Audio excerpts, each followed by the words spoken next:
Ralph Macchio as Daniel LaRusso. Sean Kanan as Karate's bad boy Mike Barnes.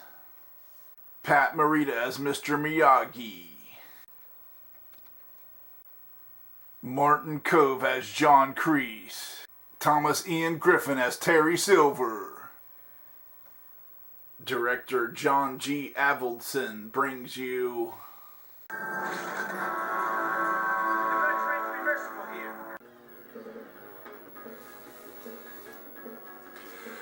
What is up, guys? Welcome back to the channel for another Hi-Fi Stereo movie review. The long-awaited, overdue Karate Kid 3. Here's my VHS copy. Just a little disclaimer here, this review may contain spoilers. So if you have not seen the first 3 Karate Kid movies, and you don't want spoilers, then I would suggest you go watch those movies first and then come back here and then check out my review. Because I want to be able to talk about anything and everything and not hold back, right?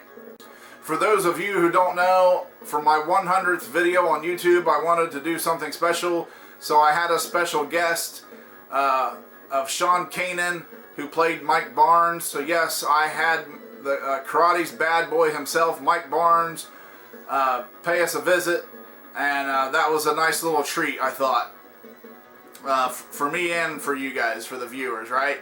So, so yeah, he suggested that I, make some Karate Kid 3 nachos and review the movie, which I've already done the nachos, so that was one step. But to review the movie, I needed to rewatch it. I needed to basically go back into the dojo for some, serious hardcore training before doing this review, because I wanted to do the best review that I possibly could. Okay, so here we go. Karate Kid 3. It picks up basically a year after the events of the first Karate Kid movie. Okay, so basically Karate Kid 2 was like, I'm gonna say, in the middle, like that's where they go to Japan. Mr. Miyagi's dad is sick, okay, and so we learn about Miyagi's backstory and all that stuff, and about his family, and Daniel goes with him, and Daniel gets into his own trouble and conflict over there with Chosen, okay. So Karate Kid 3 picks up basically where they're coming back from Okinawa. Alright, so the first time you see him is at the airport. They're coming back. Kreese is at the airport. He's leaving to go to Tahiti, and they're coming back. They don't cross paths, they don't see each other, but it's in that same scene, right? But basically, John Kreese is going to Tahiti because Terry Silver, he said, I'm going to help you out. You need a break. You're going to Tahiti, right? So Terry Silver basically is the main villain in Karate Kid 3. He's like the one with all the money and the power. He owns Cobra Kai. He owns all these, he has all these business deals that he's, it shows him signing a some kind of deal where he's dumping some kind of toxic waste or chloride sludge or something. So it's from you just get the idea he's into some shady stuff. He does some shady deals, maybe some shady business practices. Okay, but basically he has taken a break from his business dealings and is focused on Mr. Miyagi and Daniel and getting revenge because obviously in the first movie, Johnny Lawrence lost the tournament, which to me he really didn't lose it. That's BS, but that's because of the writing and the movie had to happen. That'll be a different story for another video.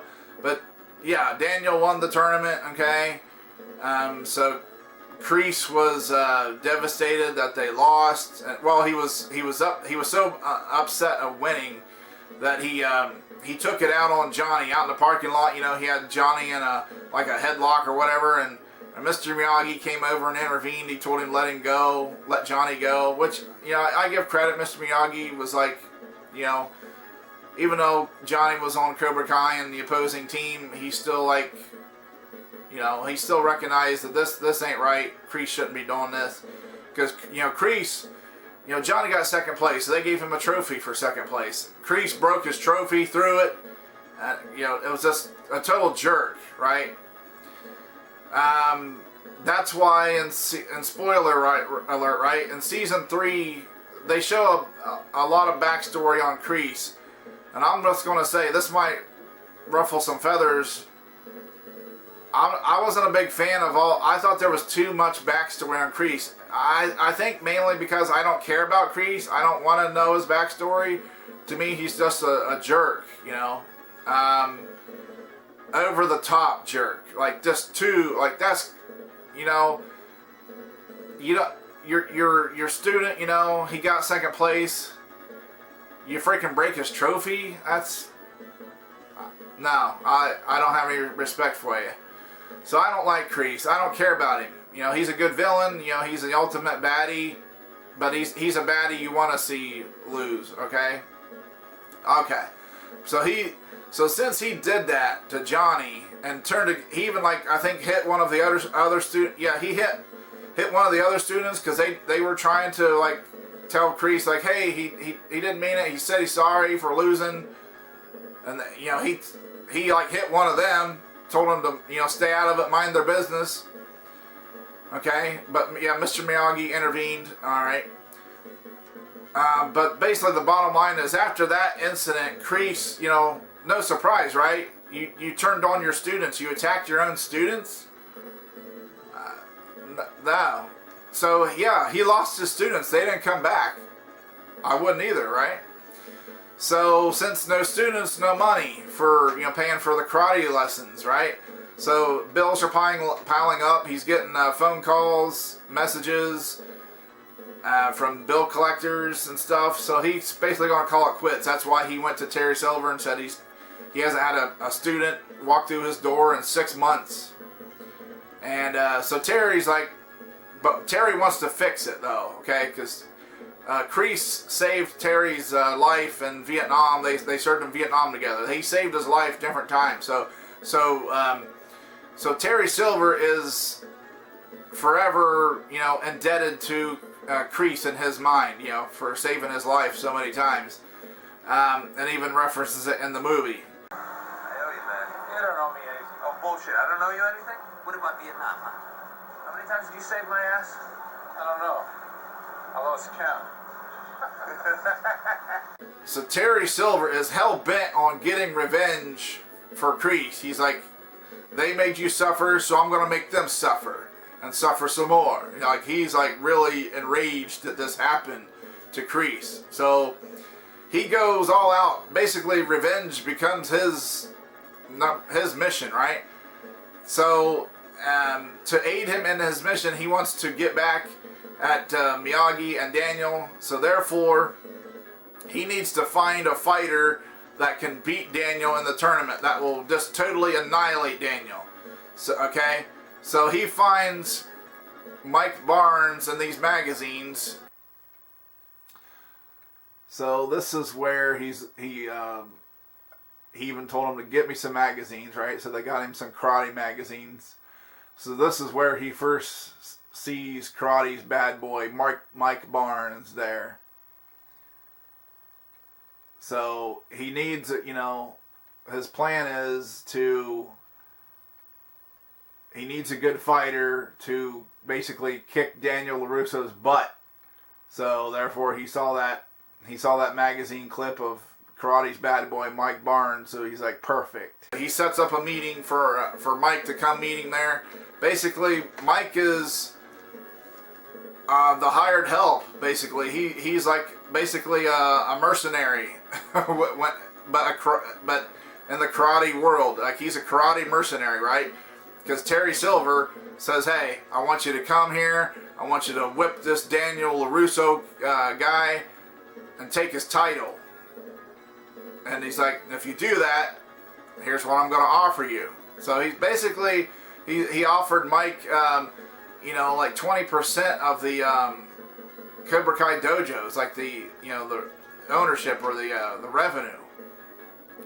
And Mike showed he wasn't no lightweight right off the bat, because he's like, you know, for me to do what I need to do to whip this Daniel LaRusso and do my best, which is what I want to do for you.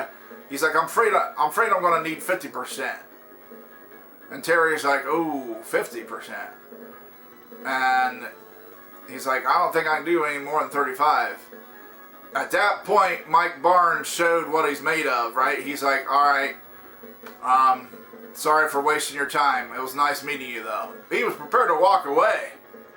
So Terry's like, all right, hold on a minute, you know.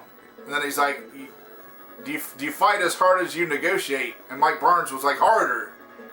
He's like, all right, you got your 50%. He's like, Mr. Silver, you just bought yourself a champion. So right there, that moment, that showed you, like, even though Mike Barnes was a 17-year-old kid, he wasn't, you know, intimidated by Terry Silver's wealth and power, which I dig that, right?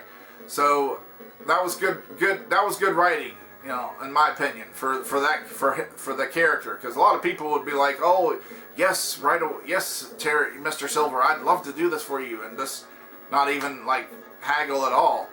So basically, Terry Silver recruits Mike Barnes to come and kick the crap out of Daniel LaRusso, and also get him to enter the tournament. Because, see, Daniel at first was going to enter the tournament, but Miyagi wasn't on board with it. Because he's like, if you fight for if you fight just to defend a plastic trophy, then karate does.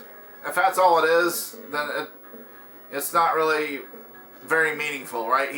Because, you know, Miyagi was like, karate is for self-defense only, or in, you know, certain situations, because they, you know, entered the tournament in the first movie, but that was just to like let's settle this at the tournament, not because, you know, they kept bullying Daniel and ganging up on him and beating him up, so they went to the Cobra Kai dojo and be like, look, can we settle this at the tournament?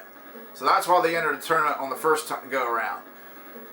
But just to simply enter it again, to just simply win another trophy, Miyagi wasn't on board with that. So Daniel was frustrated at first because he wanted to defend his title, but then he started to like see why Miyagi was like that, and basically Daniel was like, okay, I'm not going to enter a tournament. You're right. So he burned up the application. Okay, so enter Mike Barnes. He comes to Daniel and he's like, you are going to enter that tournament. He's like, I need your title. You know, because in order for Mike's financial future depends on him.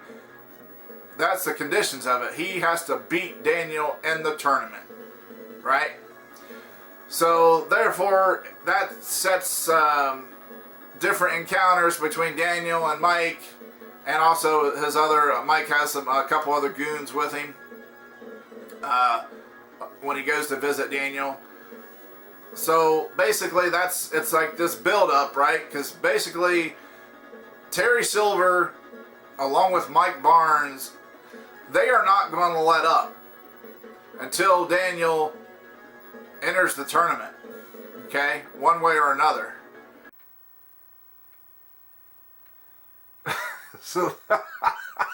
So there, that shows you how vicious Mike Barnes is. He don't care. He didn't care if she was a girl. He still kicked her in the stomach and took her down, right? And there he was. Then when I'm going to rewind it back, because the action goes faster than I can talk.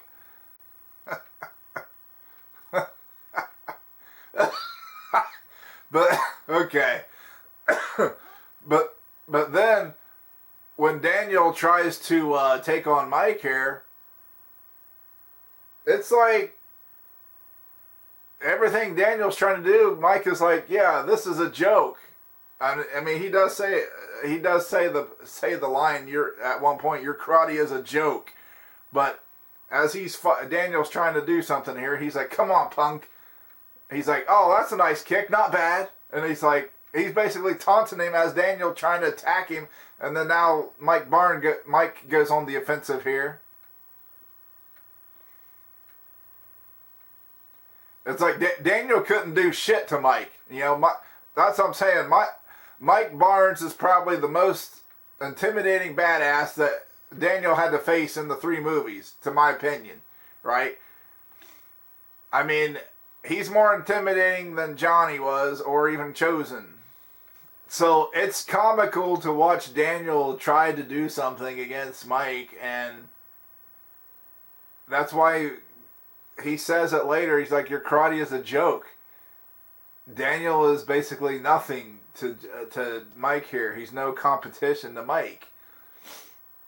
As you heard it say, you know, when Daniel tried to punch him, or he did punch him in the face, he's like, "Don't do that." And then Daniel did it again, and then, you know, then Mike just slams him up, slams him into the wall. It's like, now you really pissed me off. It's like, yeah, he made Daniel look like a total wimp and nothing.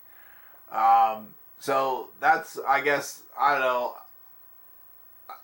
I just like the fact that, you know, they really chose a good character. It's like, to me, he was the most intimidating character that, you know, that Daniel had to go up against, because he was the one that Daniel even later says to Mr. Miyagi, he admits he's afraid of him. He's like, I'm afraid of him, okay? So, he never said that about Johnny or Chosen, okay? So, yeah, Mike Barnes is applying the pressure here, because he's like, you know, he's got the application. He's like, you need to sign this application to enter the tournament. So that's why he's like, sign it and let's get it over with here. So Mike and his buddies are applying the pressure for Daniel to enter that tournament, right? So they're not going to let up until he does. So therefore, this is how Terry Silver comes into the picture as far as training Daniel, right? And getting his revenge even before the tournament, right? Putting Daniel through, because he wants to put him, he don't want to just beat him and humiliate him at the tournament. He wants to put him in pain, okay? So, and Mr. Miyagi still doesn't want to train Daniel to do, you know, for just to win the trophy. Why are you being so stubborn? Don't do that. I am running out of patience for Russo. Now sign it. Let's get on with it. So yeah, in this movie, John Kreese is kind of just like he's just kind of in the background. He's a side character. You know, Mike Barnes is basically the number 2 villain under Terry Silver. Like, Terry Silver's at the top. He's got the money and power and the owner. And then Mike is the guy he brought in. Basically, Mike is the executioner, right? And boy, did he find a good executioner, because, you know, Karate Kid 3 gets a lot of hate. I mean, I see some of the points, because some of them say, oh, it's just a repeat of the first one. But I don't think it is. It's more a revenge thing, you know. Terry Silver wants revenge, and he's hell bent on you know, seeing Daniel suffer, and then basically seeing Mr. Miyagi suffer through Daniel. So Mike Barnes makes it clear that he's not going to let up until Daniel agrees to sign the application to enter the tournament. Okay? And here's the thing, right? Terry Silver, he actually portrays himself as a friend to Daniel. He actually tricks Daniel and Mr. Miyagi into believing he's a friendly guy. So Terry does make a visit here to Mr. Miyagi and Daniel. He appears to be friendly, right? He appears to be a decent guy and tries to gain their trust. And he actually informs them that John Kreese is dead. And He apologizes for any wrongdoing he might have done. So he appears to be very like a good guy. He's very smooth and convincing. They have no clue of his plan or scheme, right? Until like about halfway or 3/4 through the movie. I'm gonna say 3/4 through the movie, where it finally is revealed where Terry Silver is, what side he is on, right? He is with Cobra Kai and Kreese. So at that point, when Mr. Miyagi realizes what's going on, then and only then does he agree to train Daniel again and to go to the tournament. Okay, so positives about this movie, right? I love movies where the sequels, right? Where the sequels coincide and, give reference to the previous movies. I hate sequels that either totally disregard or, they call that canon, right? It's like, even though this is the third movie, there's still references from the first movie. And then and it picks up right at so it's a nice continuation. It's got the continuity. I like that. I appreciate that. That was one of the things about some of the Friday the 13th movies. They were just kind of some all over the place a little bit. But anyways, that's another story for another video. But yeah, that is a positive about Karate Kid 3, is that it's basically the third installment of a trilogy, right? So it's like the final act. Okay, it's more. I would say it's in a lot of ways it's more intense than the other two. I would say Mike Barnes, okay, is probably the most feared opponent, the toughest and most feared opponent of Daniel. As Mike said in the movie, he's like, your karate's a joke. You got nothing that I can't counter, right? He had his way with Daniel. He has his way with Daniel all throughout the movie. And Daniel disappears, like hopeless against him. Talk about a more than worthy opponent, right? And because that's like some of the and to me that's the thing about a good movie, like any kind of like karate movies or action movies. It's like the villain, right? The villain that you're facing against, to me, it can like make or break your movie. Like if your villain's just kind of like a little wimp or a weakling, or not to where they don't look that much of a threat. You're like, it's really like there's not much build up. If you don't feel that this person is much of a threat at all, you're like, yeah, he can win easily, so it's not really going to be much of a challenge. See, people want a challenge, right? I think that's why there's competitive, like why people like competitive sports is like, we want a challenge. It's like, yeah, give me your best. I'm going to give you my best, and let's see who comes out on top, right? And so they love. I feel that people love a good fight. Okay, like in sports, like in football, right? I would rather watch a closely competitive game back and forth where both teams make plays, both teams make mistakes. Basically, both teams are getting hit, right? They're like, oh, dang, they got one on us. Same way with like any kind of like fighting, like a fighting movie. You love to see that villain get some hits in on the hero, right? Because you just appreciate that.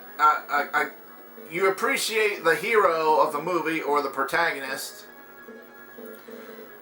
taking some shots, showing he's human, showing he's not invincible, showing that he is suffering some kind of either pain or emotion, or he's going through some duress here. You appreciate that when he's going through those things, but then he finds a way to overcome that and then, you know, basically take the fight back to his opponent. You just appreciate that. That's one of the positives. Now, at the same time, it leads to a negative. I will talk about some negatives I have on this movie. The negatives is, we'll just leave it right there. The fight, okay? I'm going to compare Mike Barnes to Darth Maul in Star Wars. Darth Maul was this very formidable opponent. He had that double-bladed lightsaber. He took on the two Jedi at the same time. He wasn't afraid. He took them on both on, right? He was a very good, skilled fighter. But the way that,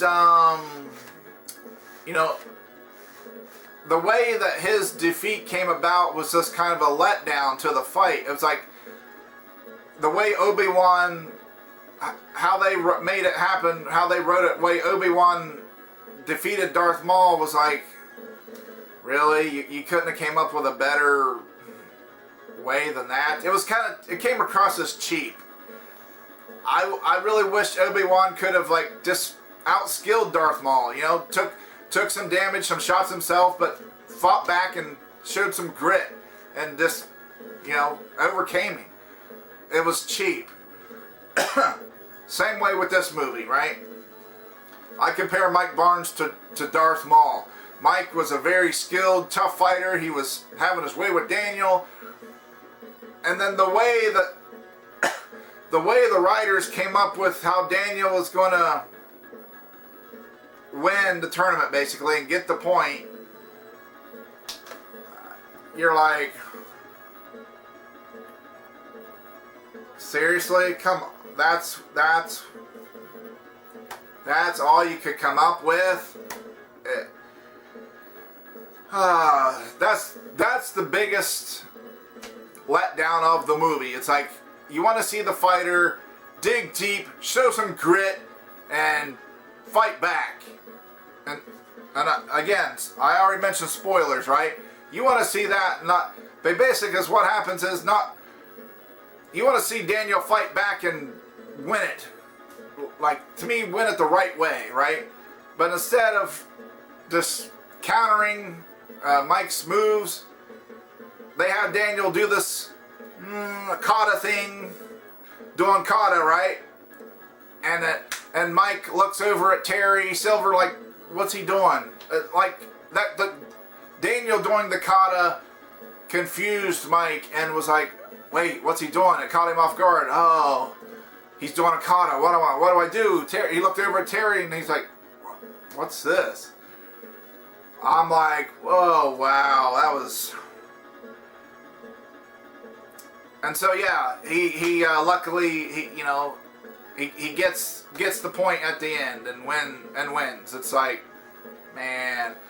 Other than that, that's really my one big negative about it. It's like, you know, Terry Silver's ego is really why they lost the tournament, because, you know, he wanted to punish. He not only wanted Mike to win the tournament, he wanted to physically punish and inflict pain on Daniel, which he does. But in the end, Terry Silver's ego was why they lost. It wasn't because of Mike Barnes. Mike could have easily, well, again, throughout the whole movie, Mike has his way with Daniel. Except at the end where Daniel does some kata moves and Mike's like, what's he doing? What? To me, when Daniel started doing that kata crap, Mike would have just came over there and blasted him one and it's like, knock that silliness off. We're here to fight me. Fight me, you little wussy. Not this, we're not doing, this ain't a dance competition here. Anyways, yeah, that's my biggest negative about Karate Kid 3. But that ain't until the end. So it's like that one climactic negative, basically. Other than that, I like the movie of how it builds up, you know, of Mike harassing Daniel and basically letting Daniel know, hey, I'm not going away. I'm going to be in your face until you sign that title. or to sign that application and to enter the tournament. So he basically was like, wasn't backing down. He's like, you are going to do this, or basically I'm going to beat you up every day or all the time until you do. It's your choice, right? So I like the villains. Terry Silver is also over the top. I like how he's driven. You know, he's entertaining to watch. Do this with this thing. Because it's a part of the training. What, you think you can rely on that crane crap? Well, I did pretty well with it last time. Hey, last time you weren't fighting this. Like I said, John Kreese is like he's kind of in the background. You don't see him that much. He's like the same as he always was. You know, he's not that much different. But like I said, I never really cared for Kreese. I thought he was too much of a prick, too over the top. I mean, Terry Silver's over the top, right? But I could not see him, like, you know, turning on his own students. Well, like in this movie, like even though Mike, you know, lost, you know, he didn't like get, you know, basically he didn't do the same thing that Kreese did. It's like he walked away in frustration and you know, that they lost, but he didn't like take it out on Mike. He didn't do the same thing that Kreese did to Johnny, which I can respect that more. You know, if you lose with some dignity and some grace. It's like, tip your hat to the other guy. It's like, you was better than me today, right? Not this like childish, like, oh, that's like, I don't know. It's like, there's always somebody out there that might be better than you at any given thing, right? So that's why Kreese is to me not very likable. And even showing his backstory in Cobra Kai, I just didn't care to see it. Like a lot of times when I was streaming Cobra Kai Season 3, I'd fast forward to the Vietnam parts because I don't want to see that. The other thing that was different about Karate Kid 3 was you actually saw, you know, Daniel and Mr. Miyagi have a fight and a conflict, because, you know, in the other two you really don't. It's like, you know, you saw Mr. Miyagi teaching him and maybe get on him like, hey, quit being silly. He had that, but you didn't have an actual conflict to where Daniel basically tells Mr. Miyagi to butt out of his business, right? And you also, okay, spoiler alert, but you also see Daniel in the Cobra Kai dojo training with Terry Silver wearing a Cobra Kai gi, right? Wearing a Cobra Kai karate gi. So you see Terry Silver training Daniel, right? But even though Terry is doing it just to inflict pain onto Daniel, right? But he's trying to come across as like, you know, I'm gonna teach you the skills you need to win. You see Daniel and Mr. Miyagi having a conflict to where, you know, when he tells that, like, he actually makes Mr. Miyagi cry. He makes him sad to that point.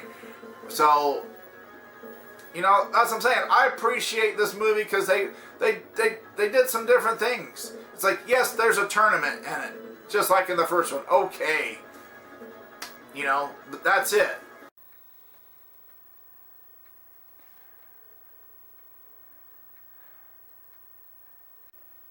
Yeah, this scene here just reminds me of Rocky IV. It's like Rocky Balboa versus Ivan Drago there with Daniel and Mike Barnes.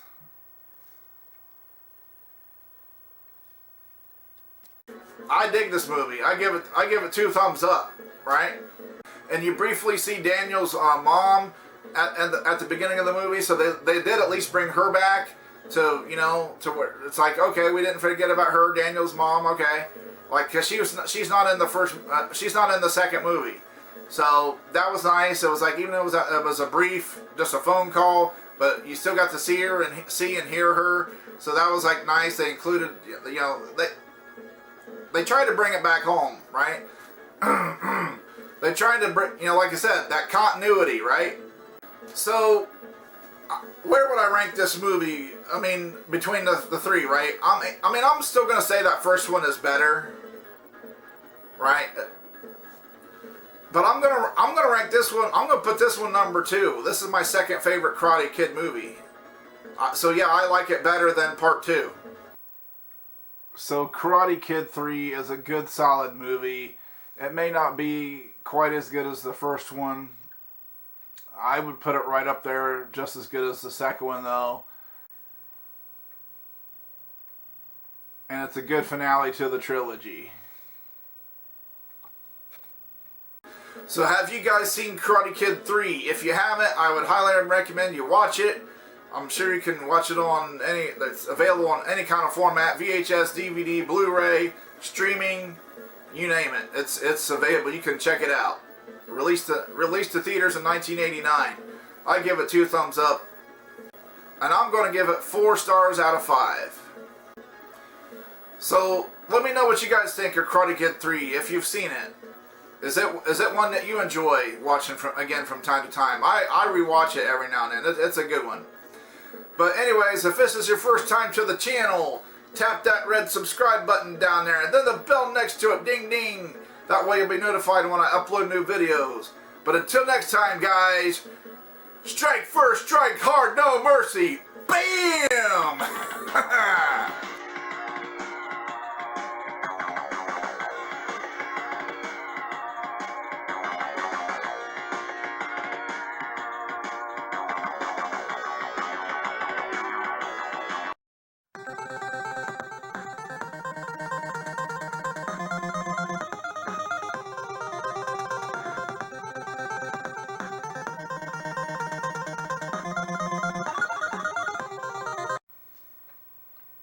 Sean Kanan as Mike Barnes.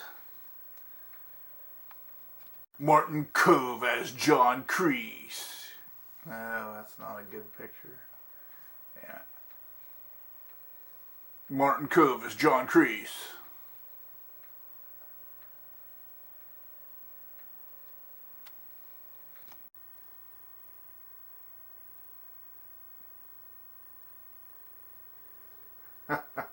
Once again, Mr. Miyagi, right? Mr. Miyagi comes in and saves Daniel's butt because he's getting his butt whipped again.